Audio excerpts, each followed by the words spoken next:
back to today's event. It is our very first event of our speaker series on career panel. And it is our pleasure to introduce to you our first speaker, our very own mentorship chair, Dr. Brian Nguyen. Dr. Nguyen received his BS in Information and Computer Science from UC Irvine in 1986. And he went back to get his MD in 1998. He completed his residency in internal medicine and emergency medicine at Henry Ford Hospital in Detroit, Michigan, and his fellowship in critical care medicine at Loma Linda University, where he also joined the faculty in 2003 as professor of medicine, emergency medicine, and basic sciences. He also holds many other positions there, such as head of the Division of Pulmonary, Critical Care, Hyperbaric, Allergy and Sleep Medicine, and director for the Medical Intensive Care Unit, and executive vice chair in the Department of Medicine. Dr. Nguyen has championed sepsis education and guidelines, not only within his own institution, but his list of over 100 publications and dedication to bridging the gap between research and clinical practice has taken him across the country and around the world. In the current pandemic, Dr. Nguyen is in the forefront, leading his institution in both research and development of best practices in caring for the sickest patients in ICU infected with COVID-19. Dr. Nguyen particularly enjoys mentoring students, residents, fellows, or junior faculty towards successful publication of their research. With his diverse background and vast experience in the medical field, Dr. Nguyen is here today to help those of us who are interested in a career in medicine find out if it is truly a good fit, if it is something that we really love and want to pursue. So please, everybody, welcome Dr. Brian Nguyen. Okay, thank you so much, Ms. Ko-Chan. I'm gonna start with sharing my lecture here first.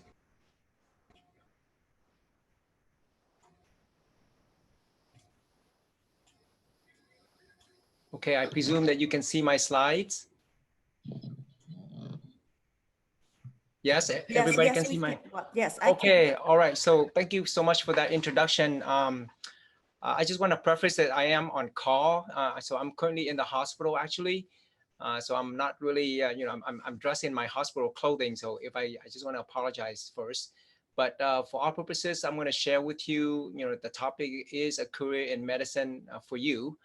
And I just want to acknowledge, what Ms. Ko-Chan said. I am here at Loma Linda University. I've been here since 2003, immediately after my residency.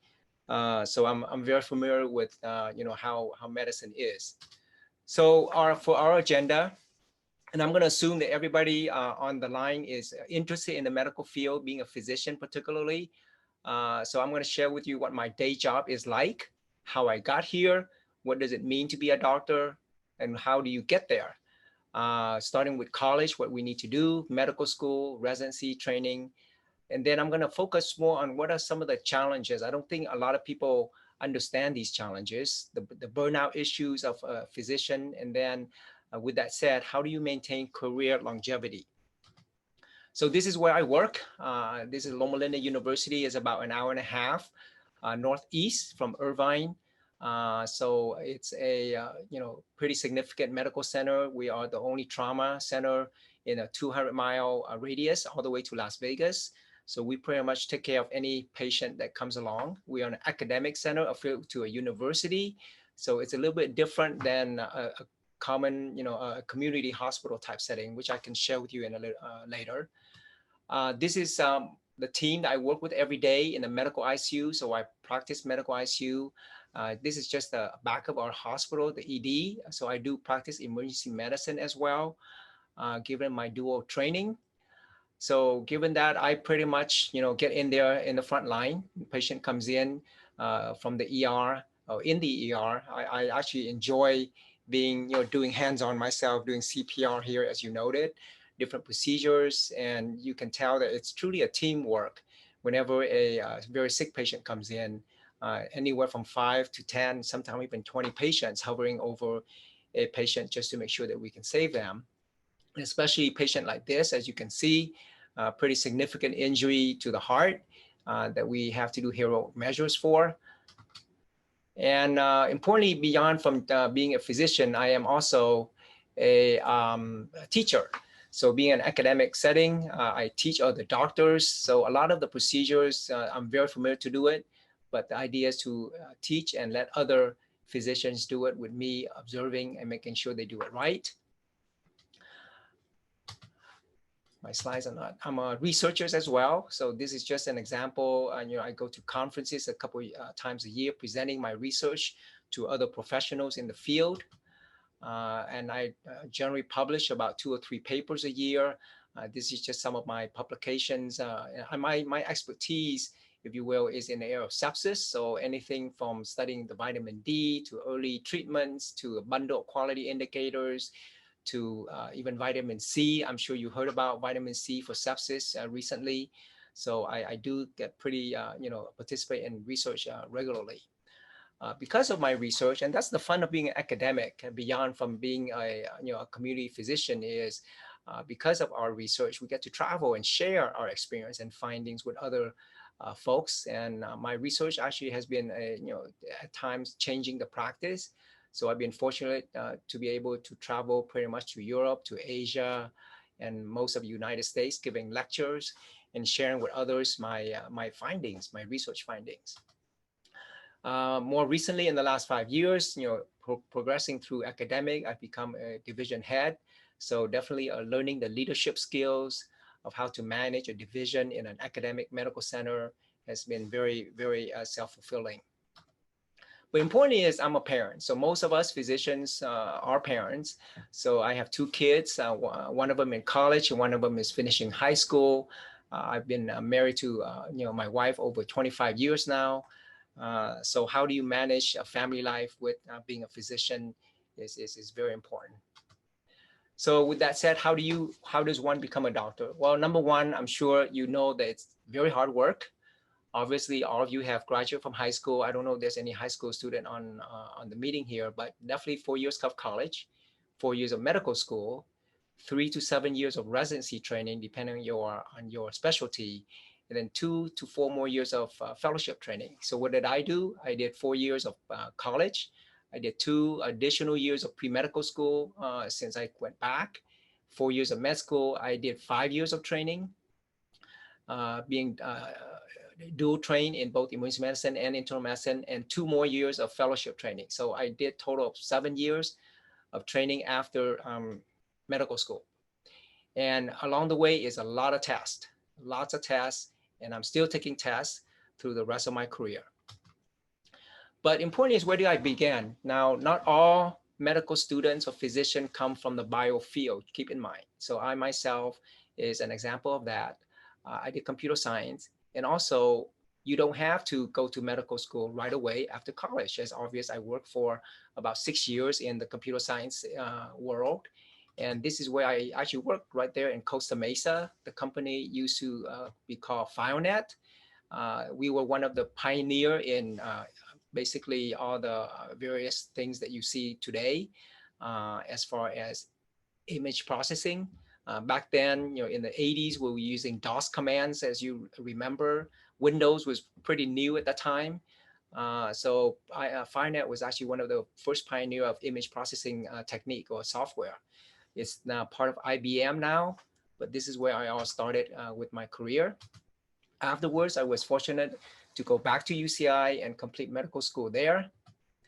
So the question may be, how old does a student need to be as far as applying to medical school?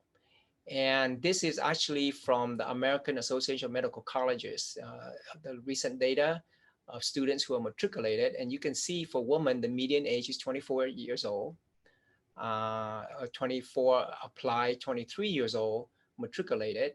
For men, it's about the same age. So I started medical school when I was 28 years old. So I'm about in the 80th percentile here. I would say the oldest is about 40 years old, even though I did have co-medical students who were 50 years old when they started.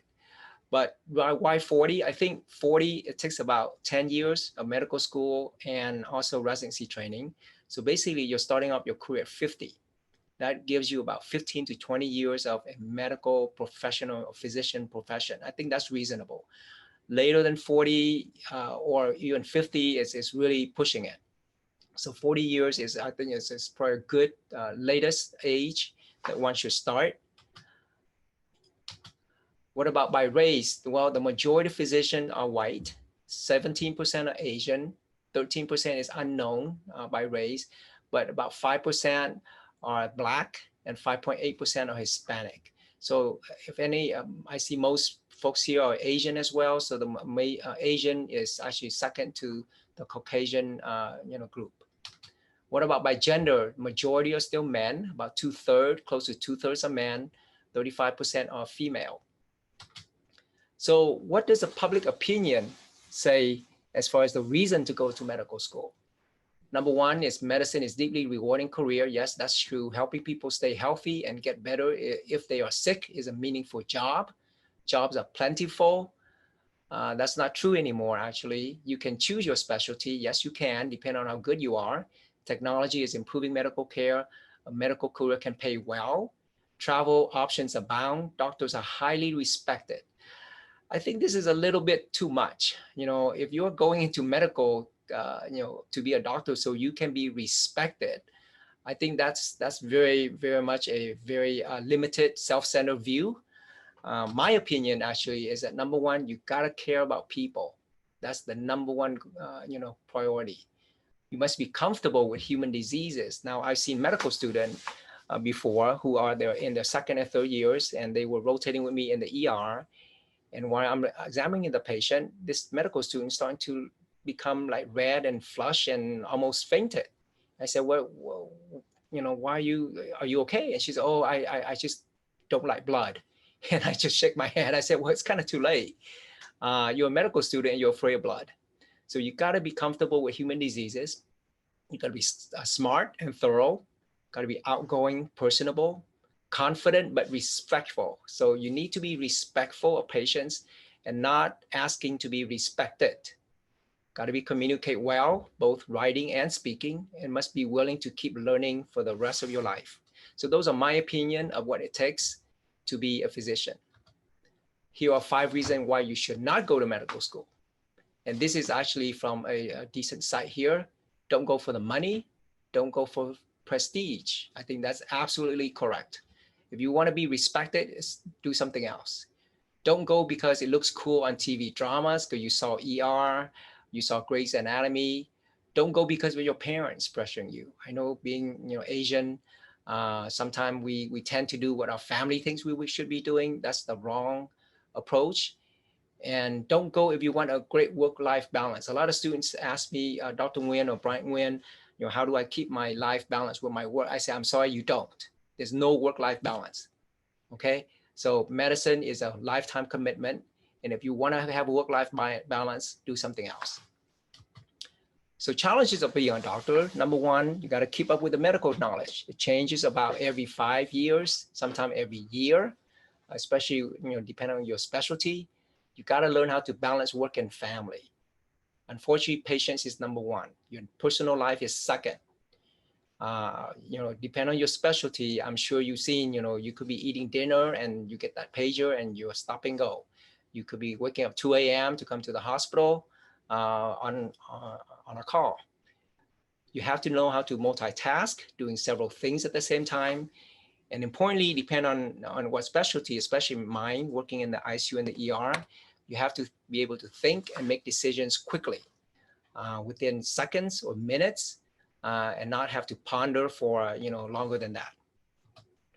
Now, what about from the patient's perspective? What do they expect? And this is actually published in literature. You have to be confident. The doctor's confident make me feel confident.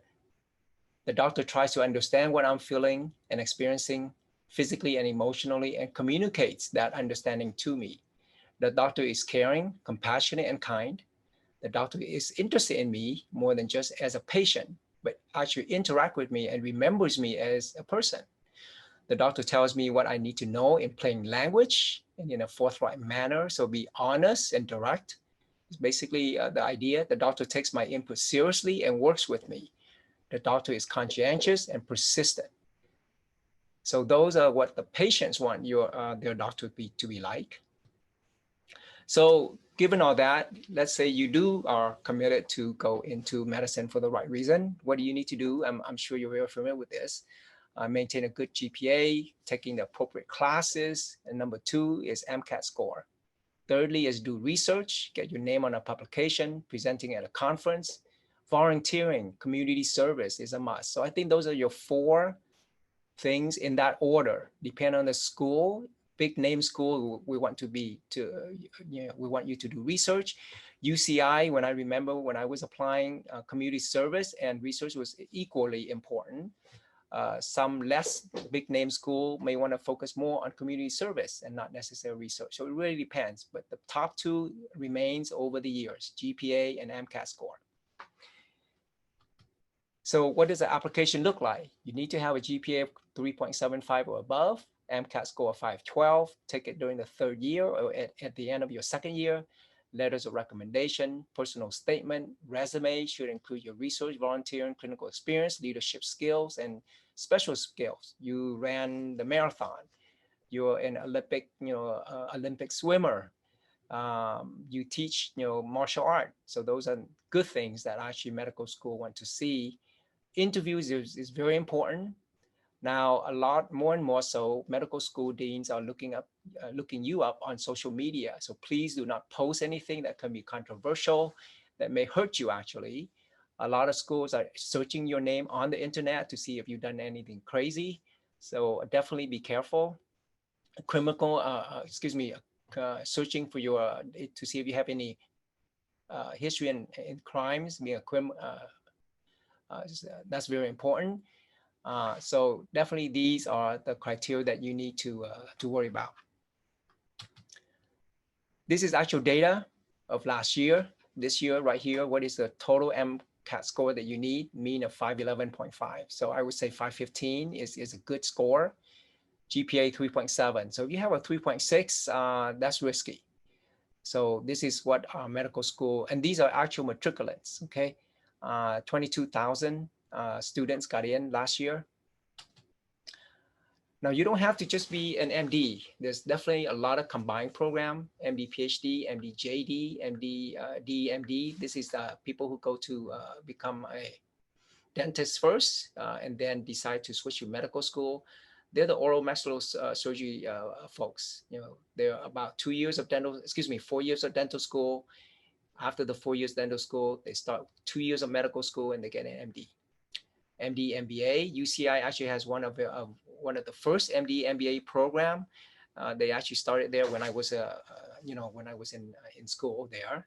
MD MPH. So these are people who end up working for the government, understanding public health and other related sciences. I actually have also an MS in computer science. So I have an MD MS, and I use that computer science for my research.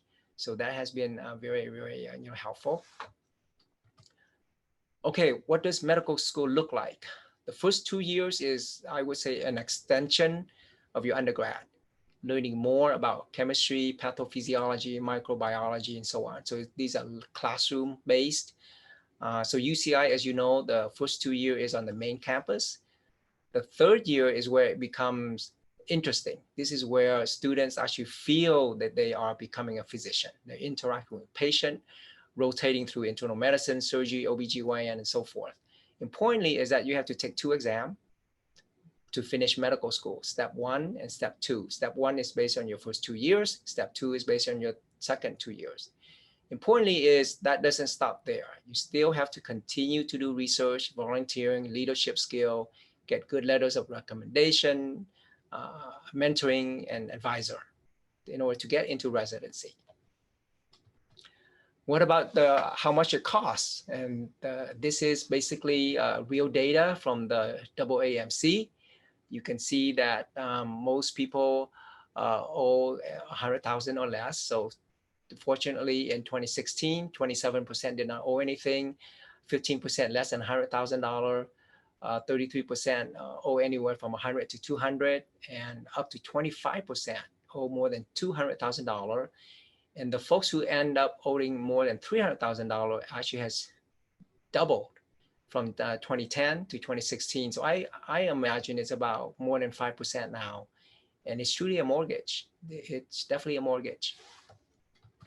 And this is the medical school costs over the years since 1978. So I finished in 1998.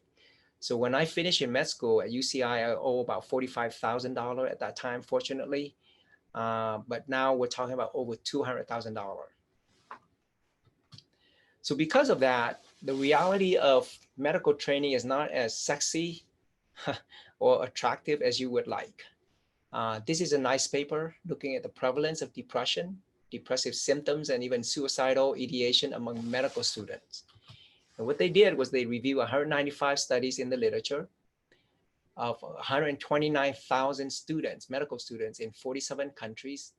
And those students reported a 27% incidence of depression. Basically close to a third of students have depression, and it ranged anywhere from 1.4% to 74%, okay, depending on what country you're in. There was a 14% increase chance of depression before to during medical school. So during medical school, there was a 14% increase from baseline of depression, such that 16% actually sought psychiatric treatment. Importantly, is 11%, so 1 out of 10 are actually suicidal during medical school. And yes, in my own experience, there have been medical students I know of during my med school commit suicide. In residency, I had several, colleagues who commit suicide, jump off the building. And also here as faculty, occasionally there are residents who will commit suicide. And what are the reasons? And this is a smaller study looking at about 300 students, private college versus public college, in medical school. And what are some of the reasons? Pressure of the studies, pressure of passing exam, pressure of fulfilling families' expectations, 77%. Fear of stepping into the real world. So a lot of students have been protected, well protected in undergrad, in med school. Now they worry about going out to the real world. Dissatisfaction with administration. Basically, they don't like the way the medical school treat them. Dissatisfaction with examination criteria. So exam is too difficult. Clueless about future choices. So now they have become a doctor, but they have no idea what they're going to do afterwards. And missing their family because sometimes you're going to have to go out of state or even out of the country to do complete medical school. So these are the reasons for depression. So assuming you survive medical school and not have depression, so you're hopefully the other 2/3 that did well. What does residency mean? So first year, you got to take step 3. So 3 board exam in order to become an MD. And this is where you get your medical license. You can do different specialty within internal medicine. So internal medicine is about 3 years. And then depending on specialty, you do 2 to 3 more years. You can do surgery. So these are the surgery specialty, OBGYN, emergency medicine. So I did emergency medicine and combined with internal medicine. And that allowed me to become any specialist that I please. And I chose to do critical care. Okay, so I'm in what they call EM, IM, critical care. So I have 3 boards that I have to take every 10 years. So once you're done with residency, there's 4 types of practice. One is a solo practice. You have your own office with your name outside the front door. Nowadays, a lot of people are more in group practice rather than solo practice. They can work for large healthcare organizations like Kaiser, for instance, or a university academic medical center. This is Loma Linda here. So I chose to work in a university academic center. Now, importantly is a career in medicine is very flexible. Not everybody maintain or continue to be physicians after maybe 10 years. Some go into hospital administration. Some go into government work, developing healthcare policy. Some even go to communication and journalism. I'm sure you see Dr. XYZ on TV all the time, right? They're anchor for the medical side of journalism. Informatics. So there's a whole field, bioinformatics and technology for healthcare. You can go into research and do pharmaceutical research, work for big pharma, can do consulting. You can be an entrepreneur and be a CEO and you know, develop your own firm, biotech. I actually have a number of friends who have done this. You can work for a healthcare insurance company. You can teach medical school. So the first 2-year medical school, classroom teaching, yes, we have several faculty who chose not to be physician and just teach. So having that MD degree actually make your career and life very flexible. And you can almost do whatever you want beyond patient care. But what does it truly mean to be a physician? And this is a good article that I think if you have a chance to read, it really highlights what it means to be a physician today. And it basically said that the traditional physician image is very patient doctor focused. We all focus on being physician, caring, curing, bringing science and humanism to help patients. We're married to our career. We're not concerned with the larger world problems, the politics, the economy, but we are focused on the patient. And our experience is just beyond the textbook. It's an accumulation of thousands of patient encounters. So that's the traditional physician image. And with that image, obviously, you know, the economy of side of things, how much do physicians make? And this is the latest data in 2020 from Medscape. And you can see the range is anywhere from 232,000 to 500,000 or more. I've known physicians who work more than $1 million, and I've known also physicians who work much less than $200,000. In academic, this is private data, meaning you work in private practice, non-academic. In academic, like myself, you probably take off $100,000. So folks in academia, generally about $100,000 less than the average physician out there. Is this compensation worth it? Now, in the same survey, where they surveyed 17,000 physicians, the same survey that report their salary, they asked if I was to choose medicine again, 23% actually said no. So it's not about the money. And why? The present day physician, because the expectations and responsibilities are much different from the traditional image of the physician that you heard about, leading to much career disappointment. And I'm sure you've seen news articles such as these. The doctor is out. Why physicians are leaving their practices to pursue other careers. After 20 years, I quit medicine and none of my colleagues were surprised. In fact, they all said they wish they could do the same. So this is a reality of the medical field. Why? So there's a couple what they call disruptive forces. We have a dysfunctional healthcare system. We're inundated with regulations, quality measures. More of half of the physician time is actually spent in front of the computer, making sure all the regulations are met and not being in contact with patients. While reimbursement is based on productivity, what we call revenue value units, RVUs. So if I see a patient, this patient is worth 3 RVUs, so I get X amount of dollar. Another patient is worth 2 RVUs, so I get less. So it's productivity based. Documentation, not because of patients, but really to meet the business and legal needs. I would not get paid if I don't document correctly. I need to document correctly so I won't get sued. Okay, so there's a lot of documentation now has no clinical value to the patients. Physician decision. So my decision can be overruled by non-physicians. If the hospital doesn't like what I have to say, I cannot order the test. I cannot give the treatment. Changes in work and income expectations. We are limited now on how we work. It's not, a lot of physicians now feel it's just a job. It's not a career. I come in at 8, I go home at 5. High medical school debts. So I show you about the debts.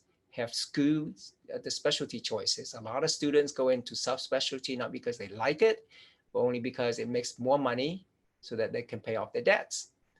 And it becomes a profit-driven healthcare system such that physicians sometimes look at it as a business of medicine. It's not truly about taking patients anymore.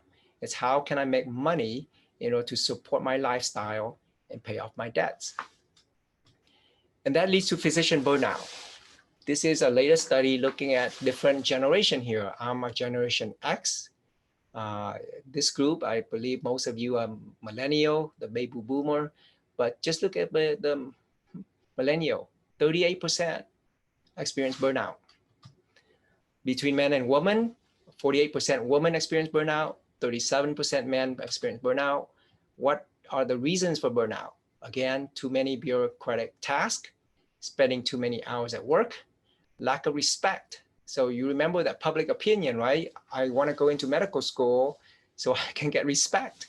Lack of respect from administrator, employees, colleagues, or staff.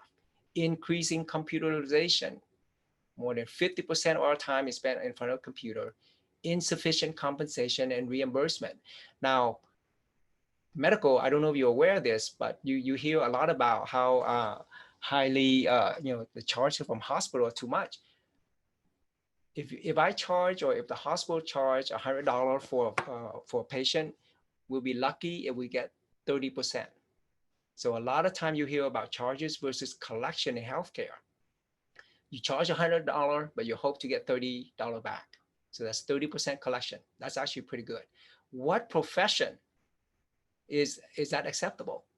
I keep saying, I have a car to fix, so I'm going to go to the car dealer, and they said, in order to fix your car, it costs $1,000. I said, no, I'm not going to pay you $1,000. I'm only going to pay you $30 or $300. They'll probably laugh at me and throw me out, but it's okay in medicine. 30% collection rate. Lack of control, autonomy, feeling like a cog in a wheel. Decreasing reimbursements, lack of respect again from the patients, let alone the administrator, and government regulations. So these are the contributors to burnout today. Relationships, 77%. I had quite a few numbers of friends and colleagues who after medical school get divorced. So, don't expect, and you'll be lucky, I think, one of the few if you maintain your, the same spouse from medical school until you retire. So significant affecting your relationships. And 52% of them millennial actually said, I'm willing to take a salary cut in order to have a better work-life balance. How do you cope? So this is from the SERM survey. They isolate themselves. So that's kind of sad, actually. Isolate myself from others in order to deal with burnout. Exercise, I think, is excellent. That's probably the best therapy to cope with burnout. Talk with family and friends. So it helps a support group. Sleep, eat junk food. I'm not sure that's good. Play or listen to music. Drink alcohol. So quite a few, 24% are alcoholics, or could be alcoholics. Binge eating, smoke, cigarette, and nicotine, 3%. Prescription drug, 2%, become drug addicts, marijuana, and so forth. So, as Lynn mentioned that I'm in charge of our COVID unit, so I actually did a survey of our own group. How do we deal with stress during COVID? And this is amongst physicians, nurses, respiratory therapists, residents, attendings, a mixture of different folks. So at home, what do? We go to bed early, we sleep a lot, watch less TV, avoid social media, get outdoors, go hiking, walking, running, do fitness, good food, sleep under a tree, work stays at work. Don't bring it home. Don't talk about COVID at home. Take nightly baths, do craft, be left alone, solitude. Crying is actually healing, prayers, cleaning and cooking, watching movies with family, do karaoke, sing, do music. So these are some of the things we do here in order to stay sane. At work, what do? Less meetings, so avoid the politics at work. Take occasional deep breath. We get thank you notes from other units, from patients, so it's posted in the wall. So one of the nurses said, yeah, I like to read these thank you notes to make me feel appreciated. Hugging others. I don't internalize patient care issues. Prayers at work, talk to colleagues. One person actually liked work, and this is really, I think this is really nice. This physician actually enjoy his work. So work more at work in order to avoid stress.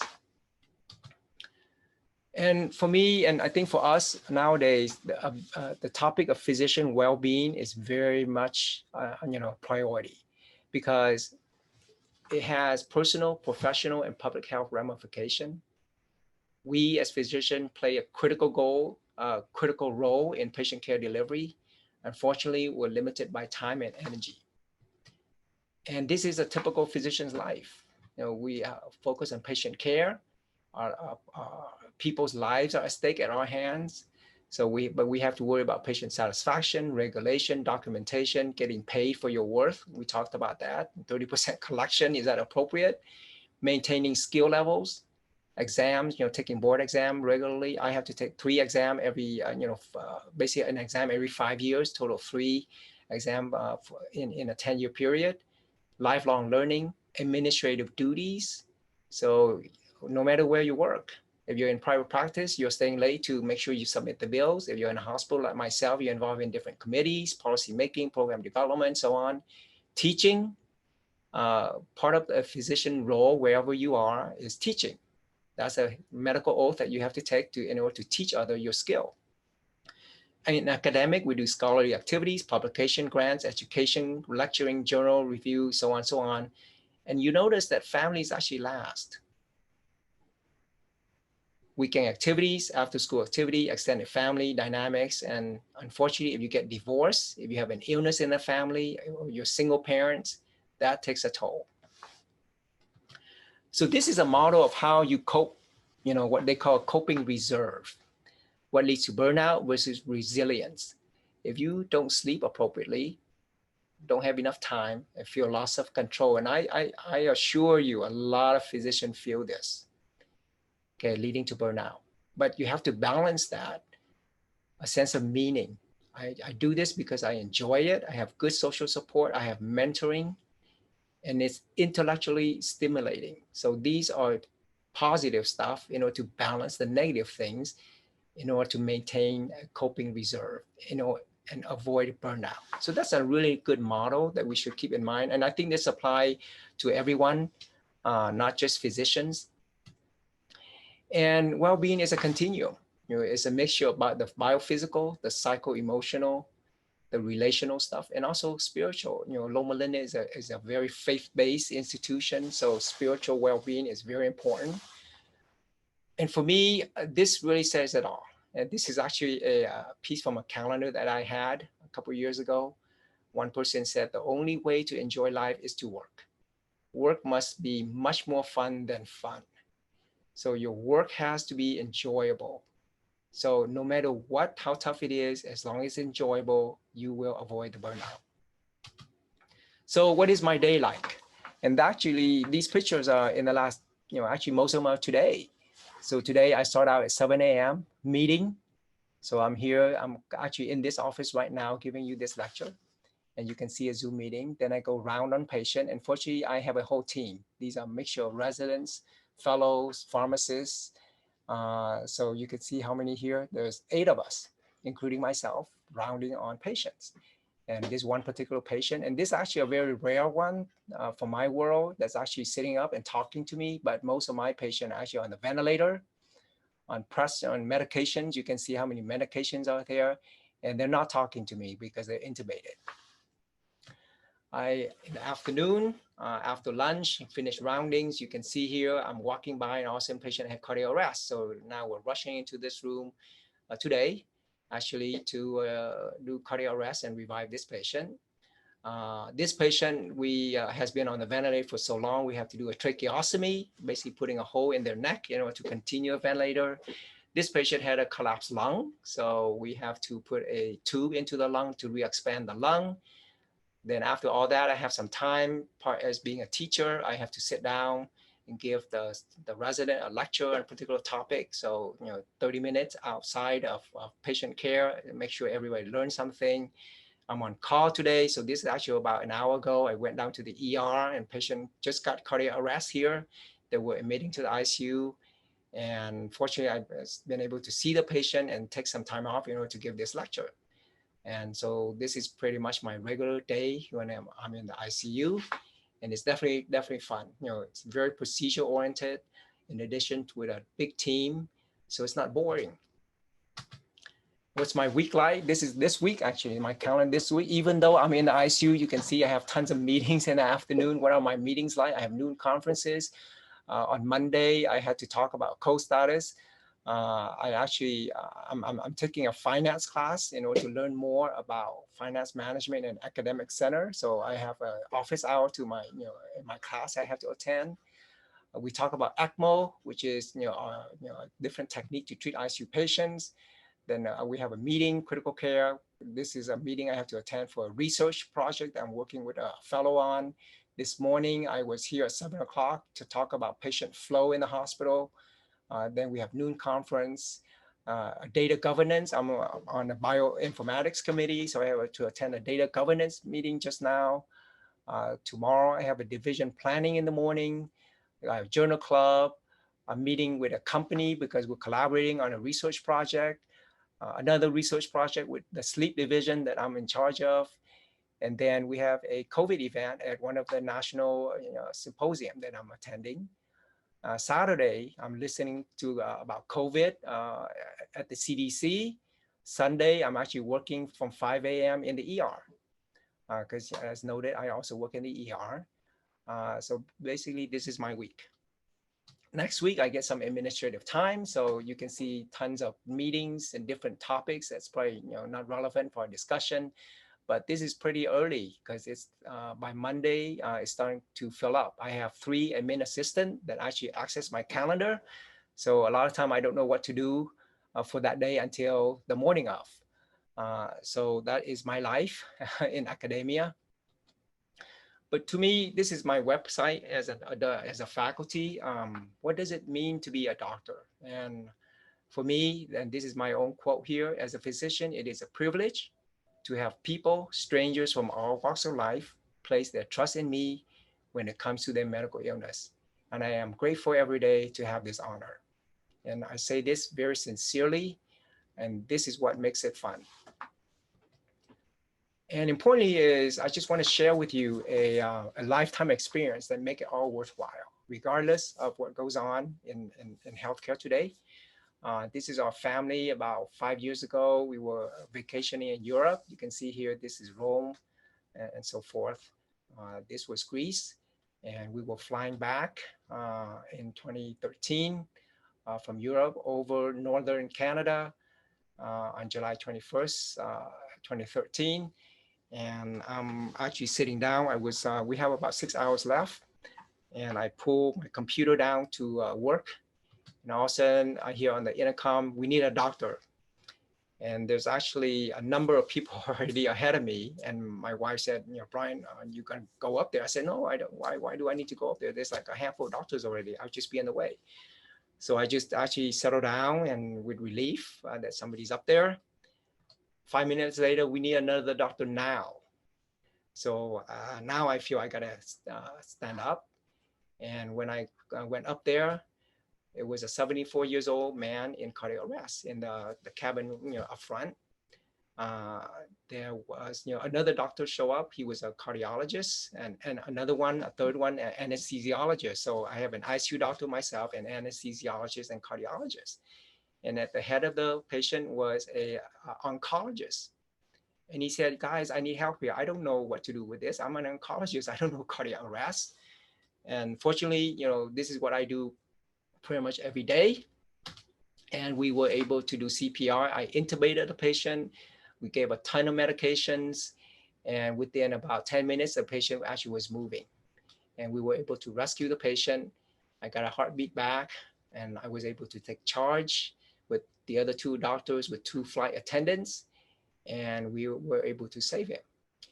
And he actually, this is a picture of me sitting in the ambulance looking at the plane here. And we were able to transfer the patient to a local hospital. And I called back when I got home, and the patient was actually, there was a small town in Churchill. So they were able to transfer the patient down to Winnipeg, I believe. Several, afterwards, and the patient, I don't know what happened to the patient afterwards, but he was well enough to be transferred and get better care at Winnipeg. And for me, that was truly a lifetime experience. to be able to save somebody without, beyond my comfort zone of the hospital. So in summary, this is my last slide here, and then we can have a few minutes for question and answers. How do you maintain career longevity in medicine? Number one, you got to be diverse. Your daily activities. So I've been able to customize my career such that it's not an 8-to-5 job, seeing patients, because sometimes after a while, patients are pretty straightforward. So you got to make sure it's diverse with variability. Take a break, go on vacations once or twice a year at least. And you'll be surprised there's doctors who never take vacations. Importantly, must love your work. Okay, have to have a supportive family and spouse. For me, I truly value this. One of my mentors told me, Brian, you got to reinvent yourself every 10 years. So 10 years doesn't mean you have to quit medicine, but you got to do something different within medicine. And I keep this to heart. It's truly a privilege to take care of patients every day. It's not a right. A lot of physicians feel, hey, I'm a doctor now. It's cool. I get to do what I want. No, it's truly not. It's definitely a privilege. So with that, thank you so much for everyone's time. And I definitely can answer some questions and we can have a dialogue as well.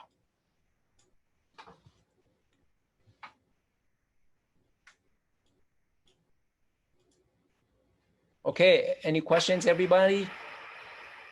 We're going to unmute everyone. And then do you want to take down your screen and we'll put everybody on gallery? There we go.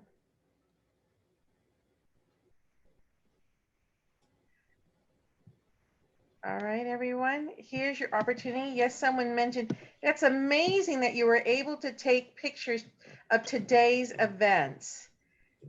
That was really an eye-opener to see that. Very inspiring.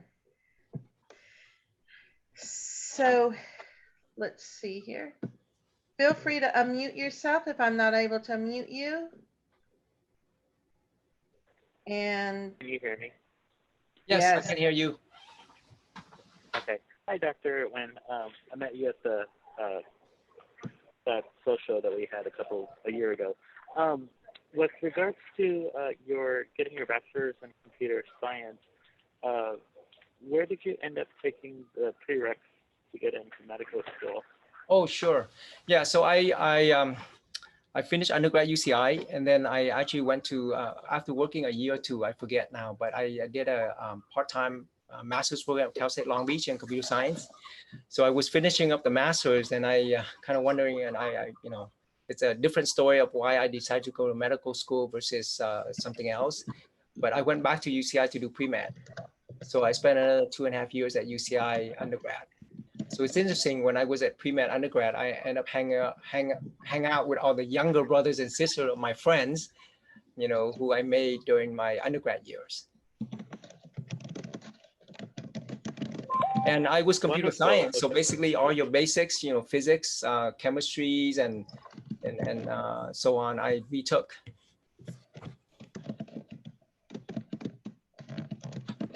Thank you for spending your time. Sure, no problem, no, my pleasure. So Virginia, would you like to go ahead and ask your question? And anyone else, feel free to raise your hand and we will allow you to go ahead and ask the question. Yeah, okay. That was a really good presentation. Thank you so much for taking your time.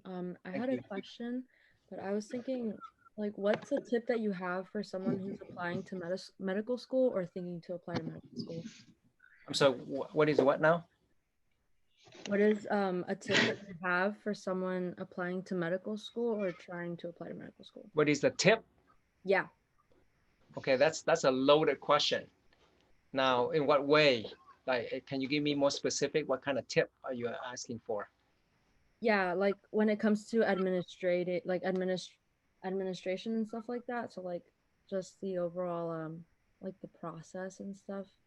Okay. What year are you now in college? I'm a first year, so I still have okay, so you're a freshman. Okay, yeah. I see. Okay, so yeah, actually my my son is in his second year at UC San Diego, so I'm decently familiar with what he's going through and what I'm trying to advise him. Number one is you gotta, if you're number one, I would strongly advise is is this what, like I said, is this something you want? There's the image of the physician and there's the reality of being a physician. So I'm going to assume that you are 100% sure this is what you want. If that's the case, then make sure that you take all your prerequisite classes and targeting the MCAT. Okay. So the number one is to maintain your GPA. So your GPA, as I showed you, 3.8 should be the target. 3.75 is the average of acceptance. So 3.8 should be your target. And the STEM classes or the science class would be the key. Number one. Number two, assuming that all those classes are good, the next step is the MCAT. So try to take the MCAT the end of your second year or the beginning of your third year. So among all that stuff, the two important category is, should I be doing research? And number two is volunteering. Research is not an absolute requirement if you don't want to target the big name school, but most students will do some research just to make sure they have, flexibility. But you got to do community service because they want to make sure that you can, that you have the personality, you have the commitment to do, free things, community service, volunteering. So those are, I think, the minimum 4 things: GPA, MCAT, volunteering, and it doesn't have to be, hardcore in the medical field either. But because unless you have, it should be in the medical field unless you already coming from a medical family, because they want to know that you at least experience some medical environment. Clinic is okay, but definitely try to experience the hospital setting, because a lot of time clinic you only have one doctor and one nurse and one secretary. It's not truly a big environment. So volunteering in a clinical environment is important. Community service is important. Leadership is another one. So all those things you got to start working on as soon as possible. I hope I answered that question. Yeah, you did. Thank you so much. Okay.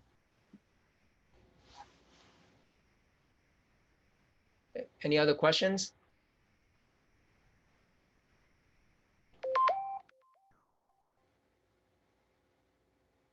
Okay, if there's no other questions, should we adjourn? Or because this is your chance to ask away.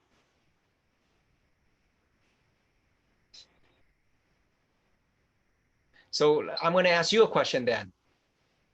How many of you are, based on what I share with you, are still committed to go to medical school, or did I completely scare you away? So committed. That was great, Dr. Nguyen. I like how it, at some point through the presentation, I was thinking in my head, wow, he's really trying to talk us out of going into medicine. But no, I think it was great because you gave us the raw and the reality. This is the stuff that people don't really like to talk about.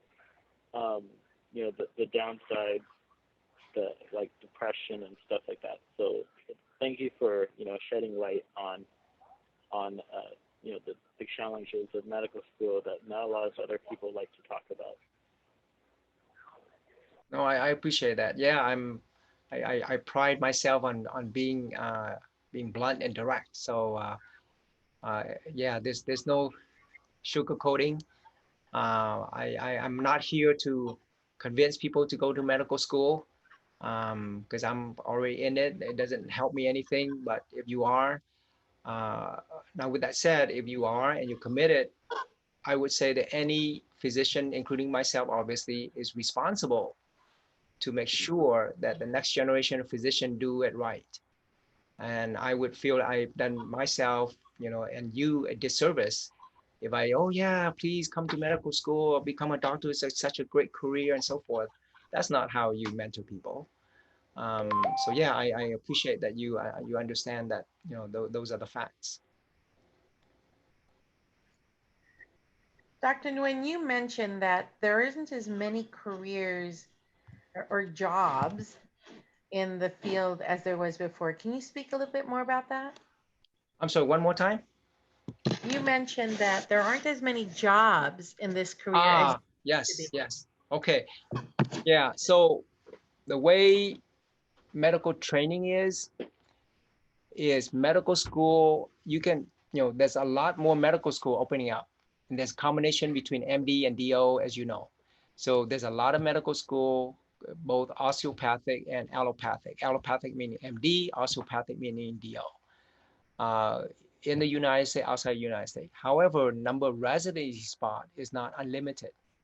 Okay, Medicare, the government actually support residency. Now, with that said, there's a limit, meaning that as a, I'm speaking very from a very bird's eye view, not knowing and I'm as much as I know. If you have a hospital that already have a residency, that the number of resident that the government will pay for your resident is capped. So, like example, our hospital, the number of resident that government will pay has been limited since the 80s. Okay, you can only get additional residency paid for if you have a new hospital. So if I go out and I build a complete new hospital, I submit to the government, hey, I'm going to start training resident, then the hospital will say, okay, given your hospital, how many residents you think you need? I need 100 residents. Fine, we'll pay for 100 residents. 5 years later, I need 50 more. Sorry, you told me 100 residents, that's all I'm going to pay for. The additional 50 residents you want, the hospital has to pay for itself. So our hospital spend easily $5 to $10 million extra on top of our cap to pay for residents. All right. So what does that mean? That means that not a lot of hospital will expand the number of residents. And so now we're heading into a phase where there's actually a lot more medical students graduating and not enough residency spot, because the government's not going to pay more. And if hospitals want to get more, they have to pay for themselves. So me, of course, myself, given my various leadership role, I want to expand residency. I want to expand fellowship, but I can't. Why? Because the hospital does not have money to support additional fellows or residents. I have to convince people, proposal, so it's an internal thing. So yes, potentially you could be finishing medical school and you will not find a job, a resident. So a lot of time, medical student end up, kind of going back home and live with their parents. They do something else, so they have an MD, but they can't get into residency, so they open a business. They go work for pharma, whatnot. And unfortunately, it really depends on how well you do in med school. If you don't do well in med school, you don't get a residency spot, and basically now you got a $300,000 debt. So I hope I think that was Elsa. I hope I answered your question. That was actually very insightful. Thank you for that. I'm also wondering, do you have any thoughts about the new UCI medical facility with 144 acute beds? No, obviously I don't know as much. I'm actually looking forward to hearing Dr. Stamos, the dean. I think tomorrow we have a UCI reunion as part of the part of homecoming. But as far as I know, I think it's a wonderful thing. When I was a student there, and this in the the mid 90s, keep in mind, I had to drive all the way to Orange to do my second 2 years, and it was painful. And at that time, we had Irvine Medical Center. It's a private hospital, and there was thought about that hospital being part of UCI, and it didn't happen. So I'm actually really excited that there's going to be a hospital on campus itself, such that the issue with me when I was a student was, as I noted, the first 2 years, I didn't feel like a medical student. I was just sitting in class all day. So if there's a hospital on campus right next to my classes, then I can rotate, I can volunteer, then I can start feeling, hey, I'm in a medical profession now. So I think it's a great thing. So we've gone ahead and put an article about the new facility in the chat if anyone's interested in learning more about it. We also put a link to the chapter's Facebook page if you're interested in joining. Boy, Dr. Nguyen, we'd be really lucky to have you at UCI's new medical facility. Okay, all right. We'll discuss a different venue, Elsa. No, actually, over the years, I've stayed connected. When I was doing more ER, I was recruited back to UCI a number of times, a few times, but it just never happened. So I'm decently happy here at Loma Linda for now. So no, thank you for that thought.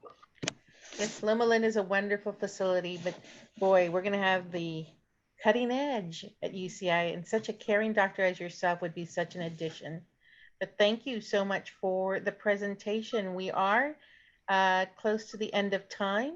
If there's one last question that needs to be asked, here's your opportunity to do so.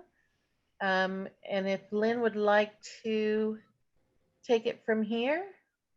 Yeah, I can also put my email, my Loma Linda professional email, HB, on the chat here in case any of you want to send me email, and we can definitely talk offline.